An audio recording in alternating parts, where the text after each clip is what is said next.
वक्रतुंड महाकाय सूर्यकोटि समप्रभ निर्विघ्नं कुरु मे देव सर्व कार्येषु सर्वदा। गणेश जी की जय हो। आप सभी के ऊपर भगवान गणेश की कृपा बनी रहे। श्रावण मास की इस गणेश संकष्ट चतुर्थी की आप सभी की बहुत बहुत शुभकामनाएं। आप इस कथा को बहुत मन तन धन से जरूर सुनिएगा। इस कथा में भगवान गणेश की कृपा कैसे एक गरीब भक्त के ऊपर बरसी आप लोग कथा के अंत में जरूर सुनेंगे। तो इस कथा को अंत तक जरूर सुनिए। और कथा अगर आप सभी को अच्छी लगे तो कमेंट में श्री गणेश जरूर लिखिएगा और चैनल को सब्सक्राइब जरूर करें और अपने सभी साथियों के साथ शेयर करें ताकि यह भक्तिमय करुणामय कथा सभी तक पहुंच सके। जब सावन मास चल रहा है, चारों ओर हरियाली छाई हुई है, मंदिर में भगवान भोलेनाथ के जयकारे गूंज रहे हैं और हर घर में भगवान शिव और माता पार्वती की पूजा बड़े प्रेम से की जा रही है। उसी समय एक नगर में धर्मपाल नाम का एक गरीब कुम्हार अपनी पत्नी गौरी और अपने छोटे पुत्र माधव के साथ रहता था। धर्मपाल अत्यंत ईमानदार और परिश्रमी था। बहुत मेहनत करता था, न किसी से झगड़ा करता था और न कभी किसी से बेईमानी करता था। वह दिन भर मिट्टी के घड़े और दीपक बनाता रहा। जितनी मेहनत करता उतनी कमाई कभी नहीं होती। कई बार तो ऐसा होता कि पूरे दिन की मेहनत के बाद भी परिवार के लिए दो समय का भोजन भी नहीं मिलता था। फिर भी धर्मपाल कभी किसी का बुरा नहीं सोचता था और न ही भगवान पर से उसका विश्वास कम कभी होता था। गौरी हर दिन प्रातः उठकर घर की सफाई करती, तुलसी माता को जल देती और फिर शिव मंदिर जाकर भगवान शिव और श्री गणेश के दर्शन करके ही अन्न जल ग्रहण करती। वह अक्सर कहती कि जिस घर में सबसे पहले गणपति जी का स्मरण होता है उस घर से सारे विघ्न अपने आप दूर होने लगते हैं। धर्मपाल उसकी बात सुनकर मुस्कुरा देता, लेकिन मन ही मन सोचता कि अगर भगवान इतने दयालु हैं तो हमारी गरीबी कब दूर करेंगे। एक दिन जब सावन मास के कृष्ण पक्ष की तृतीया थी, नगर में ही यह सब समाचार फैल गया कि अगले दिन संकट चतुर्थी का व्रत है और इस बार यह व्रत सावन मास में पड़ने के कारण और अत्यंत शुभ माना जाने लगा। नगर के एक वृद्ध संत ने मंदिर में बैठकर सबको बताया कि जो श्रद्धा और नियम के साथ सावन की संकट चतुर्थी का व्रत करता है उसके जीवन के बड़े से बड़े संकट श्री गणेश की कृपा से समाप्त हो जाते हैं। परिवार में सुख शांति आती है, संतान की रक्षा होती है और रुके कार्य सफलतापूर्वक पूर्ण हो जाते हैं। धर्मपाल भी वहीं बैठा था, यह सब सुन रहा था। उसने सोचा कि इतने व्रत तो हमने कभी नहीं किए, हो सकता है शायद इसी कारण हमारे जीवन में इतना सारा दुख हो रहा है जो समाप्त नहीं हो रहा। तभी गौरी ने धीरे से कहा, स्वामी इस बार हम भी संकट चतुर्थी का व्रत करेंगे। चाहे घर में कितना भी दुखी हो इंसान या कुछ भी गरीबी रहे, भगवान लेकिन गणेश के प्रति भक्ति हम जरूर करेंगी। वही हैं जो हमारे तरफ सच्ची नजर से देखते हैं और धन देते हैं। धर्मपाल ने कहा, गौरी हमारे घर में तो पूजा की ठीक से कुछ सामग्री भी नहीं है, अच्छे फल नहीं है, ना ही मिठाई है और ना ही सुंदर वस्त्र। ऐसे में हम भगवान की पूजा कैसे करें और क्या हमारी पूजा भगवान स्वीकार करेंगे। गौरी मुस्कुराकर बोली, अगर भगवान को केवल धन ही प्रिय होता तो वे गरीब भक्तों की पुकार कभी नहीं सुनते। सच्चा भाव ही सबसे बड़ी पूजा है। हम अपनी श्रद्धा से जो भी अर्पित करेंगे उसी से वो प्रसन्न हो जाएंगे। उसी रात तीनों ने थोड़ा सा भोजन किया और अगले दिन के व्रत का संकल्प लेकर सो गए। रात के अंतिम पहर में गौरी ने एक अद्भुत सपना देखा। उसने देखा कि एक विशाल वट वृक्ष के नीचे एक तेजस्वी बालक बैठा है जिसके मुख पर हाथी का स्वरूप है और उनके चारों ओर दिव्य प्रकाश फैल गया है। वह बालक मुस्कुराकर कह रहा है, जो श्रद्धा से मेरा स्मरण करेगा उसके जीवन के संकट स्वयं धीरे धीरे दूर हो जाएंगे, लेकिन परीक्षा अवश्य होगी और जो परीक्षा में धैर्य रखेगा वही मेरे सच्चे आशीर्वाद का अधिकारी बनेगा। सुबह होते ही गौरी की आंख खुली। उसका हृदय आनंद से भर गया। उसने यह स्वप्न धर्मपाल को सुनाया। धर्मपाल ने भी इसे शुभ संकेत मानकर दोनों ने स्नान किया और मिट्टी से एक सुंदर सा छोटा सा गणेश भगवान की मूर्ति बनाया। क्योंकि उनके पास मूर्ति खरीदने के लिए पैसा नहीं था, गौरी ने उसी मिट्टी की मूर्ति को स्वच्छ लकड़ी के आसन पर स्थापित किया। दूध, दुर्वा खेत से लाई और हरी घास को प्रेम से सजाया और थोड़े से गुड़ और चने का भोग तैयार किया। पूजा आरंभ हुई तो दोनों ने एक स्वर में श्री गणेश का नाम लिया और प्रार्थना किया, हे विघ्नहर्ता, अगर हमने कभी किसी का अहित नहीं सोचा तो हमारे जीवन के संकट भी दूर कर दीजिए। हमें इतना सामर्थ्य दीजिए कि हम सदैव धर्म के मार्ग पर चलते रहें। उसी समय एक छोटा सा पुत्र उनका माधव अचानक तेज बुखार से कांपने लगा। गौरी घबरा गई, लेकिन उसने बीच में ही पूजा नहीं छोड़ी। उसने पहले भगवान गणेश के चरणों में प्रार्थना की और फिर पुत्र की सेवा में लग गई। धर्मपाल वैद्य को बुलाने दौड़ा, लेकिन वैद्य किसी दूसरे गांव में चले गए थे। पूरा दिन बीत गया। माधव की अवस्था और गंभीर होने लगी। पड़ोसी तरह तरह की बातें भी करने लगे। कोई कहता पहले बच्चे को संभालो फिर पूजा करना, कोई कहता ऐसे व्रत गरीबों के बस की बात नहीं है। लेकिन गौरी का विश्वास अडिग था। वह बार बार श्री गणेश का नाम लेकर पुत्र के सिर पर हाथ फेरती रही और मन ही मन प्रार्थना करती रही, हे गणेश गणनायक, यह परीक्षा है तो हमें धैर्य दीजिए। शाम का समय हो गया था। अचानक वही बूढ़े संत उनके घर आए। जिसने माधव को देखा, फिर गणेश जी की मिट्टी की प्रतिमा को प्रणाम किया और बोले, बेटी, तुम्हारा विश्वास व्यर्थ नहीं जाएगा। याद रखना, संकट चतुर्थी का अर्थ केवल संकट दूर करना नहीं, बल्कि संकट के समय भी विश्वास बनाए रखना है। भगवान अपने भक्त की परीक्षा अवश्य लेते हैं, पर उसे कभी अकेला नहीं छोड़ते। संत ने अपने कम कंडल से थोड़ा सा जल निकाला, उस पर गणेश मंत्र का जाप किया और माधव को पिला दिया। फिर बोले, आज चंद्रमा के दर्शन के बाद विधि पूर्वक व्रत का पारण करना और गणेश जी से अपने परिवार के लिए नहीं बल्कि पूरे नगर के सुख की कामना करना, क्योंकि जो दूसरों का मंगल चाहता है उसका मंगल स्वयं विघ्नहर्ता गणेश पूरा करते हैं।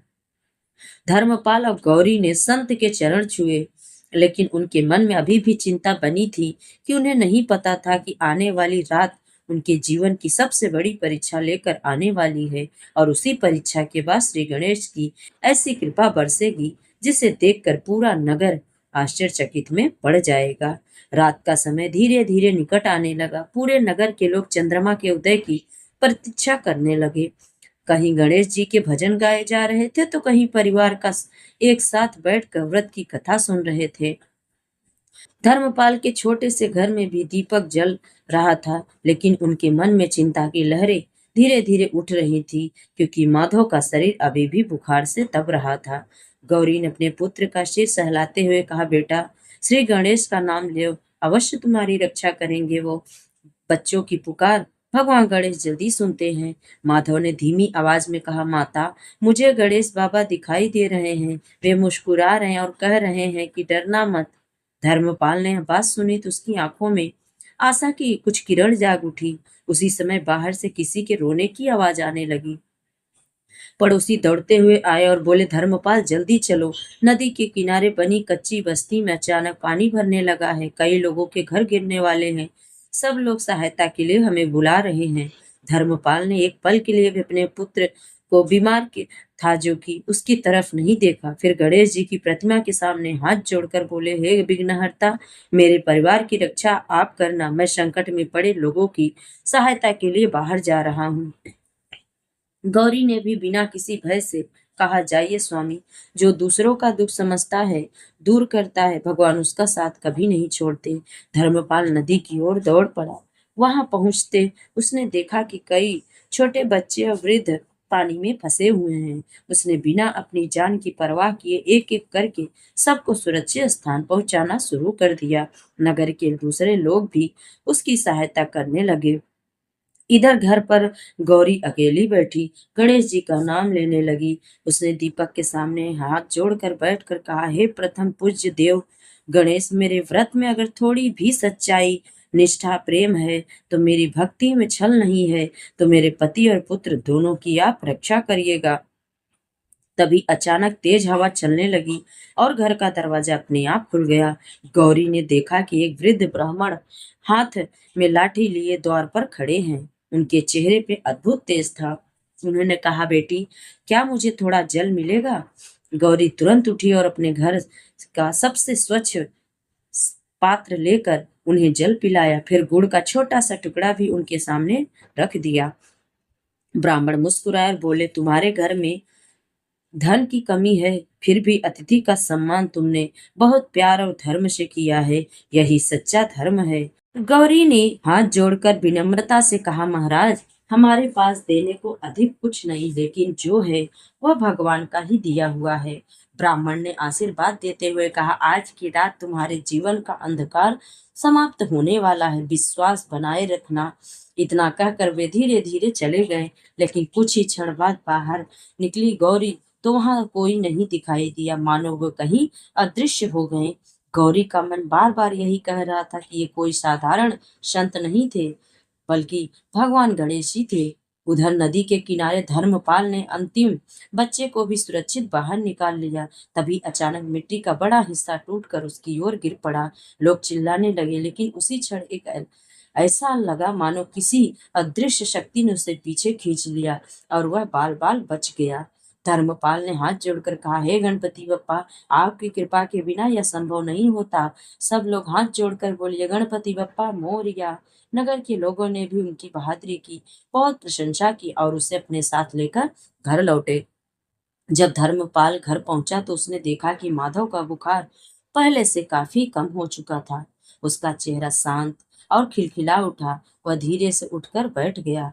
माधव ने हंसते हुए कहा, पिता, अभी अभी बाबा गणेश आए थे। उन्होंने मेरे सिर पर हाथ रखा और कहा, तुम्हारे माता पिता की भक्ति से मैं बहुत प्रसन्न हूँ। अब किसी बात का भय मत करना। यह सुनते ही धर्मपाल और गौरी की आंखों में आनंद के आंसू हो गए। दोनों खुशी से पागल हो गए। बोले, आज मेरी भक्ति का बहुत अच्छा फल मिला कि मेरा बेटा पूरी तरह स्वस्थ हो गया। कुछ ही देर बाद चंद्रमा के उदय का समय हुआ। दोनों ने विधि पूर्वक श्री गणेश का पूजन किया, अर्घ्य दिया और हाथ जोड़कर कहा, हे संकट मोचन गणनायक, जैसे आपने हमारी लाज रखी, वैसे ही संसार के सभी दुखी भक्तों के जीवन से संकट दूर कर दीजिए।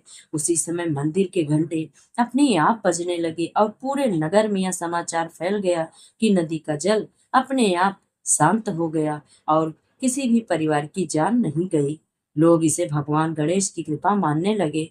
जब अगली सुबह धर्मपाल अपने चाक के पास पहुंचा तो उसने देखा कि वहां नगर के सेठ खड़े हैं। सेठ ने कहा, धर्मपाल, कल रात तुमने मेरे पोते की जान बचाई। मैं तुम्हारा यह उपकार कभी नहीं भूल सकता। आज से नगर के सभी घड़े और दीपक मैं तुमसे ही खरीदूंगा। धर्मपाल ने हाथ जोड़कर कहा कि सेठ जी, यह सब श्री गणेश जी की कृपा है, मैं तो केवल अपना कर्तव्य निभाया है। सेठ ने मुस्कुराकर कहा, जो व्यक्ति अपना कर्तव्य निभाता है उसी पर तो भगवान श्री गणेश की कृपा बरसती है। धीरे धीरे धर्मपाल की मेहनत रंग लाने लगी। उसके घर में सुख समृद्धि आने लगी, लेकिन उसने कभी अवमान नहीं किया। हर संकट चतुर्थी पर वह अपने पहले की तरह मिट्टी से गणेश जी की प्रतिमा बनाता और गरीबों को भोजन देता, अन्न दान देता, वस्त्र देता। नगर के लोग अब उससे पूछने लगे कि तुम्हारे जीवन में इतना बड़ा परिवर्तन कैसे आया? धर्मपाल हमेशा एक ही उत्तर देता, श्रद्धा कभी भी व्यर्थ नहीं जाती। संकट चतुर्थी का व्रत केवल धन पाने का साधन नहीं है, बल्कि विश्वास, धैर्य, सेवा और भगवान गणेश के चरणों में पूरी श्रद्धा समर्पण करना। और इसी विश्वास की अग्नि में तप कर उसका जीवन सोने की तरह चमक उठा। धीरे धीरे ऐसे समय बीतता गया और देखते ही देखते 1 वर्ष पूरा हो गया। फिर से सावन मास का पावन समय आ गया। पूरे नगर में शिव भक्ति की गूंज सुनाई देने लगी और संकट चतुर्थी का दिन भी आ गया। धर्मपाल, गौरी और माधव ने इस बार भी पूरे श्रद्धा भाव से व्रत का संकल्प लिया। लेकिन अब उसके घर में पहले जैसी गरीबी नहीं थी। भगवान गणेश की कृपा से घर में अन्न भी था, धन भी था और सम्मान भी था। संकट चतुर्थी की सुबह धर्मपाल ने गौरी से कहा, आज भगवान की कृपा से हमारे पास सब कुछ है। इस बार हम भव्य पूजा करेंगे। गौरी हंसकर बोली, स्वामी, पूजा की भव्यता सामग्री से नहीं बल्कि भावना से होती है। जिस दिन हमने मिट्टी की छोटी सी प्रतिमा और गुड़ चने का भोग लगाया, उसी दिन भगवान हमारे घर आ गए। इसलिए इस बार भी सबसे पहले विनम्रता से ही अर्पित करो। धर्मपाल ने सिर झुकाकर और कहा, तुमने ठीक कहा। अगर भगवान की कृपा से अभिमान आ जाए तो सारी भक्ति व्यर्थ हो जाती है। पूरे परिवार ने मिलकर मिट्टी के गणेश की सुंदर प्रतिमा बनाई, उसे धूप, पुष्प और दीप से सजाया। फिर भगवान शिव, माता पार्वती और श्री गणेश का नाम लेते हुए व्रत का संकल्प लिया। उसी नगर में एक व्यापारी आया जिसने धर्मपाल की बढ़ती हुई प्रतिष्ठा देखकर मन ही मन जलन करने लगा। उसने सोचा, अगर किसी प्रकार धर्मपाल को बदनाम कर दूं तो उसका सम्मान और बढ़ जाएगा। व्यापारी ने लोगों से झूठ बात फैला दी कि धर्मपाल ने गरीबों की सहायता करके धन इकट्ठा किया और अब वह लोगों को धोखा देता है। धीरे धीरे कुछ लोग बिना सत्य जाने उसकी बातें मानने लगे। जब यह बात धर्मपाल तक पहुंची तो उसके मित्र बोले, जाकर कि उस व्यापारी को सबक सिखाओ। लेकिन धर्मपाल ने शांत में स्वर से कहा, झूठ का उत्तर क्रोध से नहीं सत्य से दिया जाता है। जिसने मुझे सम्मान दिया वही भगवान मेरी रक्षा जरूर करेंगे। आप लोग चिंता मत करिए। उस रात संकट चतुर्थी का चंद्रमा निकलने वाला ही था। पूरे नगर के लोग मंदिर में एकत्र हुए। धर्मपाल भी अपने परिवार के साथ वहां पहुंचा। मंदिर के पुजारी ने कहा, आज जो भी भक्त सच्चे मन से श्री गणेश का नाम लेकर अपनी मनोकामना कहेगा, उसकी प्रार्थना अवश्य सुनेंगे भगवान। सब लोग पूजा में बैठ गए। तभी वही व्यापारी भी आ गया। अचानक मंदिर के सामने बंधा उसका घोड़ा बुरी तरह घबरा गया और दौड़ते हुए व्यापारी को गिरा दिया। उसके हाथ में रखी धन की थैली दूर जाकर फट गई और सारे स्वर्ण के सिक्के चारों ओर बिखर गए। लोग दौड़कर सिक्के उठाने लगे। उसी समय धर्मपाल ने ऊंची आवाज में कहा, कोई भी एक सिक्का अपने पास नहीं रखे और किसी और का धन है। उसने स्वयं अपने पुत्र माधव के साथ एक एक सिक्का उठाकर व्यापारी की थैली में रख दिया। व्यापारी यह सब देख रोने लगा और माधव के चरणों में गिर के पकड़ के रोने लगा और कहा, भाई, मुझे क्षमा कर दो। मैं ही तुमको बदनाम करने का प्रयास किया, लेकिन आज समझ गया कि सच्चा धन ईमानदारी और भगवान की भक्ति है। धर्मपाल ने उसे उठाकर अपने हृदय से लगाया और कहा, अगर भगवान गणेश हमें क्षमा करना सिखाते हैं तो हमें भी दूसरों को क्षमा करना चाहिए। पूरा मंदिर गणपति बप्पा मोरिया, गणपति बप्पा मोरिया से गूंज उठा। उसी क्षण मंदिर के गर्भगृह में रखा दीपक बिना हवा के और अधिक जोर से जलने लगा। वातावरण में अद्भुत सुगंध फैल गई और सभी भक्तों को ऐसा अनुभव हुआ मानो स्वयं श्री गणेश जी वहां विराजमान होकर सबको आशीर्वाद दे रहे हैं। मंदिर के विद्ध संत आए और बोले, देखो भक्तों, भगवान गणेश को सोने चांदी के भोग से अधिक प्रिय सच्चा मन है, जिसने संकट में भी विश्वास नहीं छोड़ा, जिसने सुख आने पर अभिमान नहीं किया, घमंड नहीं किया, न तो किसी से बैर किया और अपमान मिलने पर भी क्षमा का मार्ग चुना, वही गणेश जी का सच्चा भक्त है। धर्मपाल, गौरी और माधव की आंखों से प्रेम के आंसू बहने लगे। उन्होंने हाथ जोड़कर कहा, हे विघ्नहर्ता, हमारे जीवन में चाहे सुख आए चाहे दुख आए, हमें सदा आपके चरणों में ही रहना है और आपके प्रति श्रद्धा बनाए रखना है। इसलिए आप हमें शक्ति दीजिए। उस दिन के बाद नगर में एक सुंदर परंपरा चालू हो गई। हर सावन मास की संकट चतुर्थी पर लोग पहले भगवान गणेश का पूजन करते, फिर गरीबों को अन्न, वस्त्र और फल दान करते, किसी भूखे को भोजन कराते और एक दूसरे की भूलों को क्षमा करते। और कहा जाता है, जहाँ श्रद्धा से सावन मास की गणेश संकट चतुर्थी का व्रत किया जाता है, वहां परिवार के संकट धीरे धीरे दूर होने लगते हैं। कार्यों में आने वाली बाधाएं समाप्त होती है। संतान पर भगवान गणेश की कृपा बनी रहती है। घर में सुख, शांति और समृद्धि का वास होता है और सबसे बड़ा फल यह मिलता है कि मन में धैर्य, विश्वास और धर्म के प्रति अटूट प्रेम होता है। इसलिए शास्त्रों में भी कहा गया है कि सावन मास की गणेश चतुर्थी का व्रत केवल इच्छा पूरी करने का नहीं, बल्कि हमारे जीवन को सत्य, सेवा, विनम्रता और भक्ति से प्रकाशित करने का अवसर दिव्य है। जो भी श्रद्धा और विश्वास से इस कथा को सुनता या किसी और को भी सुनाता है, भगवान गणेश का नाम लेता है, उसके जीवन के विघ्नहर्ता सारे विघ्न दूर करते हैं और गणपति बप्पा की कृपा सदैव उसके परिवार पर बनी रहती है। तो आप सभी को भगवान की कृपा मिलती रहे। हे गणेश भगवान, जैसे आपने गौरी, धर्मपाल और माधव के ऊपर अपनी कृपा बनाए रखे, वैसे जो भी इस वीडियो को अंत तक सुने उसके ऊपर अपनी कृपा जरूर बरसाएं और उनके परिवार के ऊपर अपनी कृपा अवश्य बरसाएं। आप सभी को अगर कथा मेरी अच्छी लगे तो लाइक, शेयर और चैनल को सब्सक्राइब जरूर करिएगा, क्योंकि आपका एक लाइक हमारे कथा बनाने का जो अंदर से